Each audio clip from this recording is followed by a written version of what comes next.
Assalamualaikum warahmatullahi wabarakatuh. Kami dari kelompok penyaji ingin menampilkan hasil makalah kami, yaitu tentang humanisasi pendidikan Islam. Di sini kita membahas masalah tentang humanisasi. Nah, humanisasi ini adalah yang disebut dengan memanusiakan manusia. Humanisasi pendidikan adalah proses menjadikan manusia sebagai manusia sesuai dengan kodrat sebagai manusia itu sendiri. Sedangkan humanisme itu sebuah ideologi atau sebuah doktrin yang menekan kepentingan kemanusiaan dan ideal. Nah, pada zaman Renaissance, dasarkan atas peradaban Yunani purba terdahulu, sesuai dengan yang tulis di makalah kami. Seterusnya, yang dikatakan humanisasi bagi Malik, Malik ini pernah mengimplikasikan pada proses kependidikan dengan orientasi pengembangan aspek-aspek kemanusiaan manusia, yakni aspek fisik maupun aspek biologisnya. Nah, humanisme ini dipandang sebuah gagasan yang positif oleh kebanyakan orang. Ya, humanisme ini mengingatkan kita akan gagasan-gagasan seperti kecintaan, akan jiwa kemanusiaan sesuai dengan Pancasila kita, yaitu kemanusiaan yang adil dan beradab, perdamaian dan persaudaraan. Tetapi makna filosofis dari humanisme ini jauh lebih signifikan. Humanisme adalah cara berpikir bahwa mengemukakan konsep permanusiaan sebagai fokus dan satu-satunya tujuan. Jadi banyak para ulama, para fuqaha yang tidak suka dengan humanisme, sebab ini menduakan Tuhan. Nah, yang satu-satunya itu ya tentang manusia itu sendiri, poin paling penting tentang manusia itu sendiri.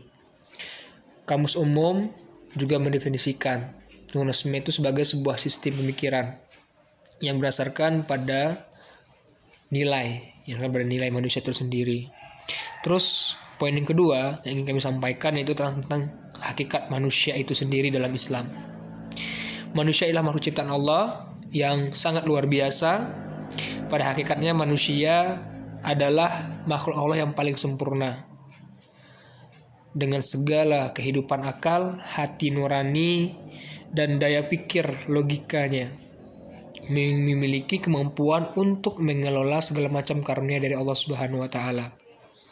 Manusia sebagai makhluk ciptaan Allah tentunya harus tunduk dan patuh kepada Allah dan mengikuti semua peraturan yang telah ditetapkan oleh Al-Quran dan Sunnah, dan melarang pelanggaran-pelanggaran yang telah dilanggarkan atau yang telah dihukumkan oleh hukum Islam. Terus poin yang selanjutnya yang dalam makalah kami yaitu tentang dimensi-dimensi pendidikan humanistik. Nah, istilah pendidikan humanistik yang Islami itu mencakup dua konsep pemikiran, mencakup dua konsep pendidikan yang ingin diintegrasikan, yakni pendidikan humanistik dan pendidikan Islam. Dalam pengintegrasian dua konsep pendidikan ini dimaksud juga untuk mengurangi kelemahannya.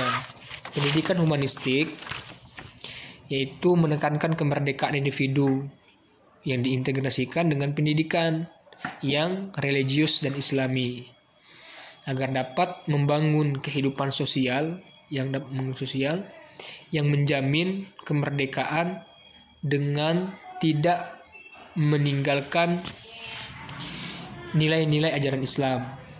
Nah, kemerdekaan individu ini dalam pendidikan humanistik dibatasi oleh nilai ajaran Islam. Jadi, kemerdekaan individu ini dibatasi oleh nilai-nilai ajaran Islam. Nilai agama diharapkan menjadi pendorong untuk perwujudan nilai-nilai kemanusiaan tersebut. Bab agama Islam adalah agama kemanusiaan. Kata Islam itu kan dari diistilahkan sebutlah dimaksud dengan mengkotomikan, mengkotomikannya dari jenis pendidikan lain. Meskipun dengan sendirinya, meskipun wilayah, perbedaan antara keduanya. Pendidikan dalam arti luas itu menurut Zamroni, menurut Zamroni itu merupakan proses yang berkaitan dengan upaya mengembangkan diri seseorang pada 3 aspek kehidupan, ini tentang pandangan hidup, sikap hidup, dan keterampilan hidup. 3 ini. Yang pertama itu tentang pandangan hidup, sikap hidup, dan keterampilan hidup. Pendidikan humanistik atau yang disebut dengan humanistic education, pendidikan yang bersumber dari asumsi ajaran humanisme. Model pendidikan ini lebih merupakan pendidikan kemanusiaan daripada pendidikan tentang pengetahuan yang khusus untuk profesi tertentu. Pengembangan potensi ditunjukkan pada ciri utama manusia, berupa kemampuan diberi motivasi guna untuk mencapai tujuan pendidikan tersebut. Jadi seperti itu tentang pendidikan. Terus dimensi vertikal. Dimensi vertikal, nanti ada juga dimensi vertikal.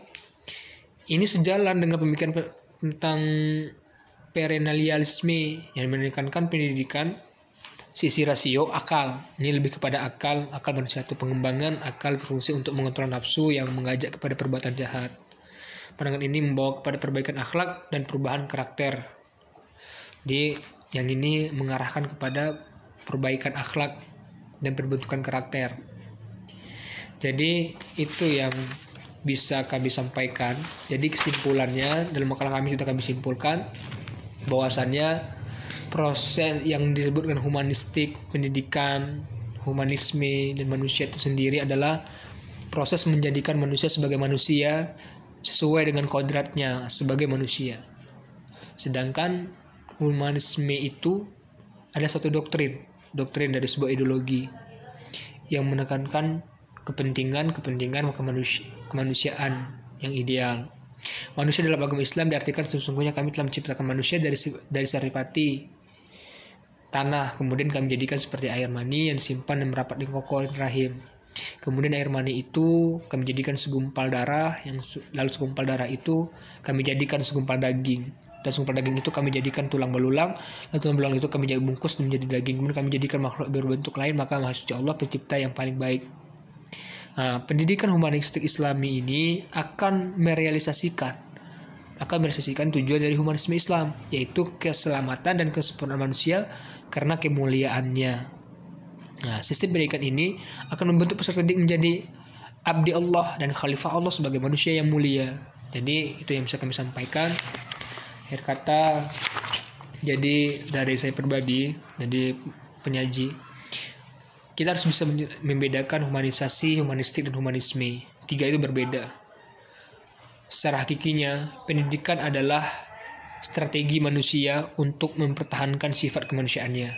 Manusia tidak bisa dilepaskan dari proses pendidikan. Jadi itu.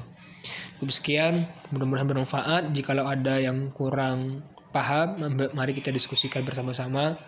Mudah-mudahan kita ketemu jalan utamanya dan keluarnya. Oke. Assalamualaikum warahmatullahi wabarakatuh.